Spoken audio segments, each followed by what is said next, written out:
नमस्कार मंडळी, once again तुमच्या सगळ्यांचं स्वागत आहे आपल्या यूट्यूब चॅनलमध्ये। आपली मंडळी एकदम खुश असेल, हॅप्पी असेल आणि एकदम सुखी असेल। हे बघा ऊन पडतंय चेहऱ्यावर एकदम भारी। आज तब्बल एक 4-5 दिवसानंतर एवढं कडक ऊन पडलंय उन्हाळ्यातल्या सारखं। आणि आज आपण निघलोय राजूरला। आपल्या सोबत आहे आपला भाई अल्लू अर्जुन, झुकेगा नाही साला। आणि मस्त असं वातावरण पण आज एकदम क्लीन वातावरण आहे। ढगबिग तुम्ही बघू शकता कसे सुंदर असे ढगबिग आलेले आहेत बाहेर इकडं पहा। आणि आता निघायचं आहे राजूरला। पण कोणी कोणी म्हणतंय की रस्ते घाण आहे राजूरचे, कोणी म्हणतंय झाले बी चांगले, आता काय माहिती नाही चांगले झाले का वांगले झाले। एक छोटंसं काम पण आहे आपलं आणि त्या कामासोबतच बाप्पाचा आशीर्वाद पण घेऊ, छान असं दर्शन घेऊ बाप्पाचं। बाप्पाला मागू आपले लवकरात लवकर चांगले सबस्क्रायबर वाढले पाहिजे। आणि आता निघू, चला भेटू रस्त्याने आता।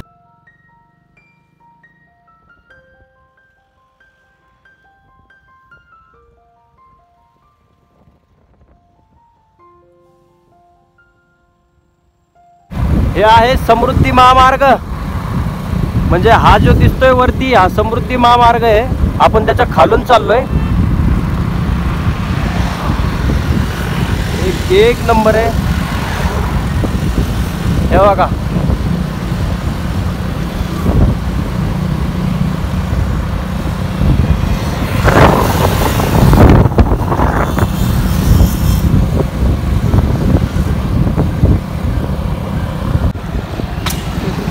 गाडीला लागली भूक, गाडीला चांगली भूक लागत असते।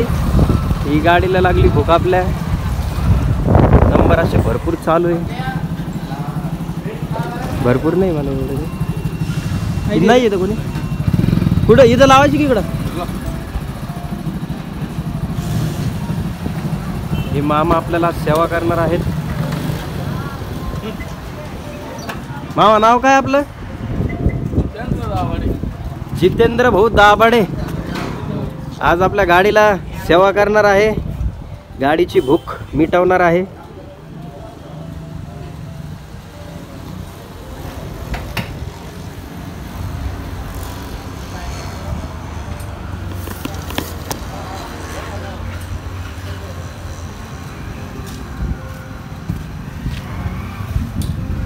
आता भारी वातावरण झालं। आत्ताच म्हणलो होतो मी ऊन आलं, पण वापस झाली सावली चालू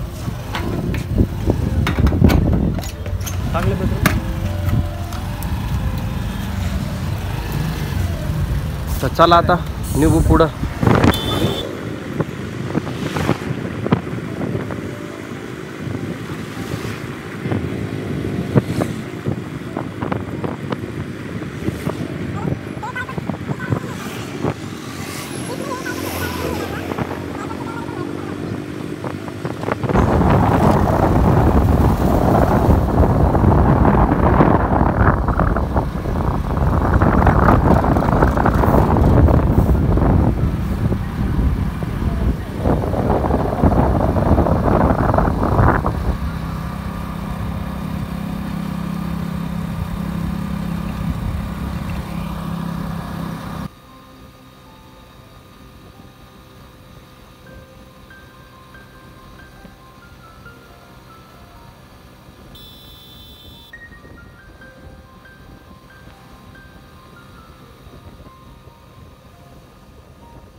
राजूर मधील छत्रपती शिवाजी महाराज यांचा पुतळा हाय हाय हाय हाय।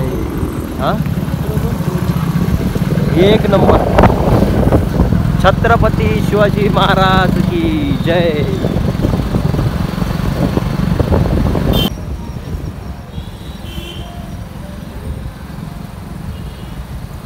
हे आहे राजूर मित्रांनो, बघा सुंदर असं राजूर आहे। हा जो मधला मेन रस्ता आहे हा सरळ गेला तर पुढं भोकरदनला कनेक्ट होतो, म्हणजे भोकरदन आहे पुढं। आणि माग आपण जिकडून आलो तिकडून जालना। भरपूर असं म्हणजे बघता बघता मोठं झालंय गाव सुद्धा. आणि हा मंदिराकडे जाण्याचा रस्ता. आणि आता आपण चाललोय मंदिराकडं, गणपती बाप्पाचं मंदिर. मित्रांनो बघू शकता तुम्ही राजूरचं मंदिर. एकदम असं सुंदर असं हे मंदिर आहे. खूप जास्त मोठं मंदिर आहे, खूप जास्त. आता वरती जाऊन मी तुम्हाला मंदिर पूर्ण आहे दाखवतोच, काही हरकतच नाही. एकदम असं सुंदर मंदिर आहे. संगमरवरी दगडाचं मंदिर आहे. छान असा मंदिराचा परिसरही देखील सुंदर आहे. 3.5 पीठापैकी एक पीठातलं हे पण एक मंदिर आहे, बरोबर ना? तर चला आता जाऊयात आपण आतमध्ये.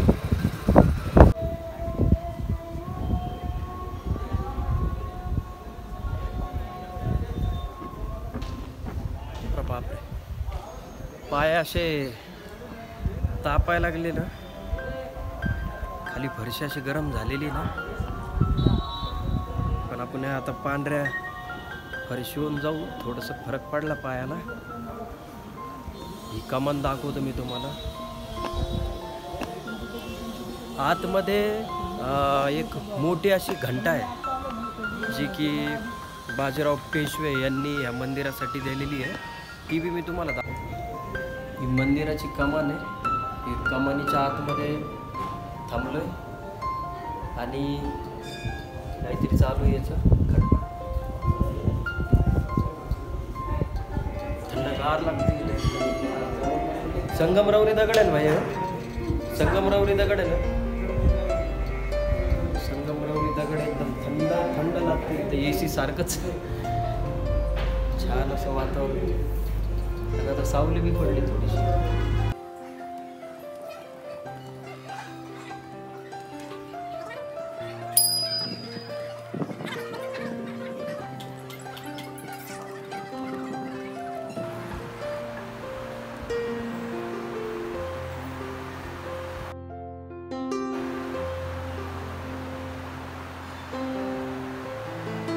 अप्रतिम मंदिर आहे यार खरंच.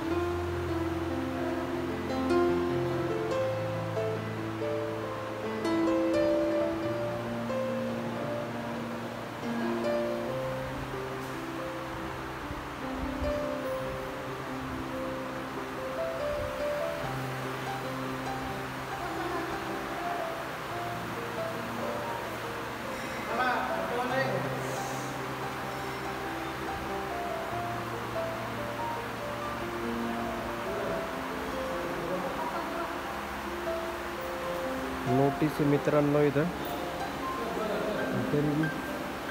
दाखवतोय मी तुम्हाला.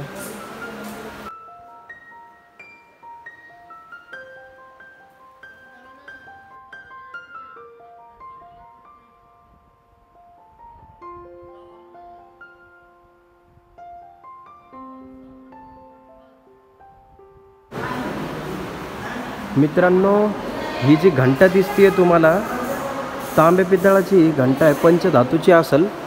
आणि इथं जे लिहिलेलं आहे तुम्ही बघू शकता, 1722 मध्ये ही घंटा बाजीराव पेशवे, जे पहिले बाजीराव पेशवे होते, यांनी दिलेली आहे बघा. पंचधातूची घंटा. आणि लय वेट असेल हिचं खतरनाक. आणि हे बघा त्या टायमाचं लिहिलेलं सुद्धा इथं 1722 हे दिसतंय का, 1722. ते राजूर गणपतीला त्यांनी भेट दिलेली आहे. अशी सुंदर अशी घंटा ही. हे बघा काळानुसार हिला ही अशी शिर पण पडली. पण खरंच जुन्या गोष्टी जुन्याच होत्या. आजचे कितीही कारागीर कसेही असले ना, किती मशीन आले असेल, कितीही टेक्नॉलॉजी आली असेल, पण तरी अशी गोष्ट नाही बनवू शकत. एक नंबर यार, हॅट्सअप आहे या लोकांना, जुन्या कारागिरींना. एक नंबर. हे महादेव विठ्ठल मंदिर बघा. दगड कोणत्या जमान्यातले दगड इथं दिसतंय का तुम्हाला. आणि ही जी कारागिरी आहे, मी आत्ताच जसं प्राचीनकालीन जे आर्टिस्ट होते, कारागीर होते, त्यांचा उल्लेख केला. आणि तुम्ही बघू शकता डिझाईन बघू शकता, ती खतरनाक अशी डिझाईन आहे. हे बघू शकता तुम्ही.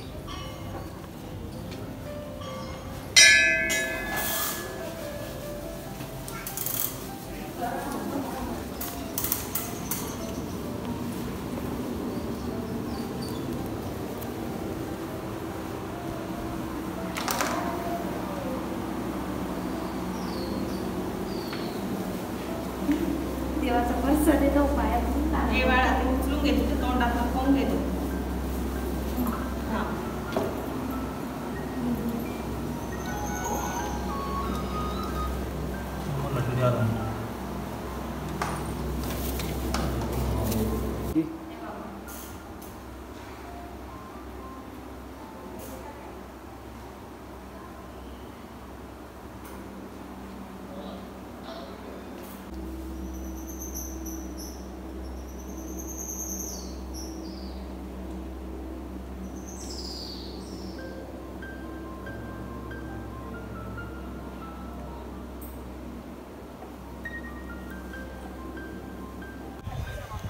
मंदिराच्या बॅक साईडला हे बसायला व्यवस्था केलेली आहे. झाडं असे सुंदर, सावली, बसायला असे छोटे छोटे वटे पण केलेले आहे.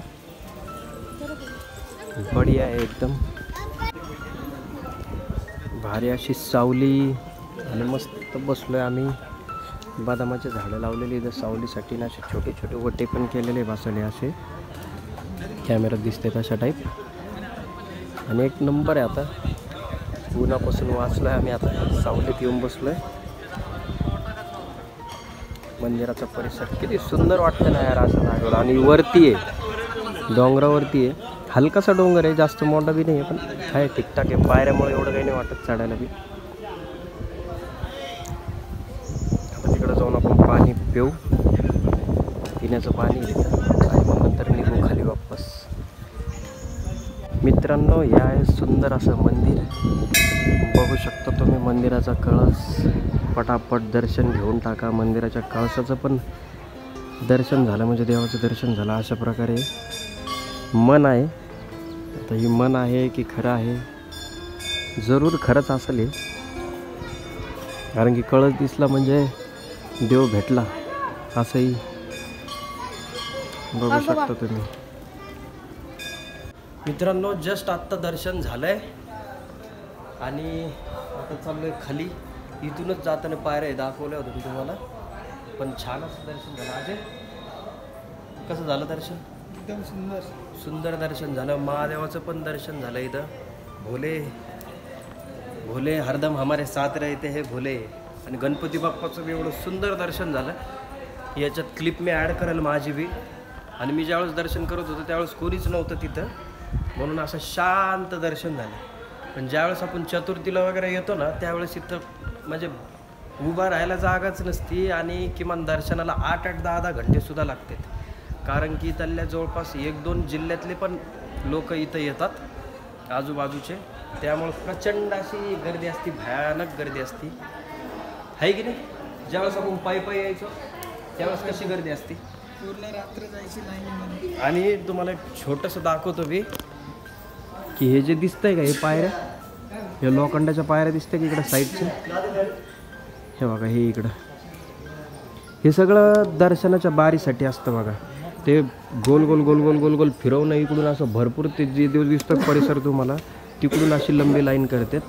आणि किमान मग दर्शन करण्यासाठी एक 5 ते 6 घंटे इथं लागते. 10 घंटे बी पकडून चला कधी कधी. पण आज असं सुंदर असं छान असं दर्शन झालं आमचं. एक नंबर. वरतीच राहिले आजची चक्कर आमची. चला आता खाली भेटू. हे बघा मंदिराच्या परिसरामध्ये हे पेड्याचे त्याचे दुकानं इकडून पण आहे. हे हार, फुलं, काही खेळणे, वस्तू भांडार, मूर्त्या बी इथं मला छान छान गणपतीच्या, म्हणजे सगळ्या देवाच्या मूर्त्या बिर्त्या सगळे. आता आपण जाऊ आपल्या गाडीकडं. गाडी घेऊन आता निघू आता आपल्या जालन्यासाठी.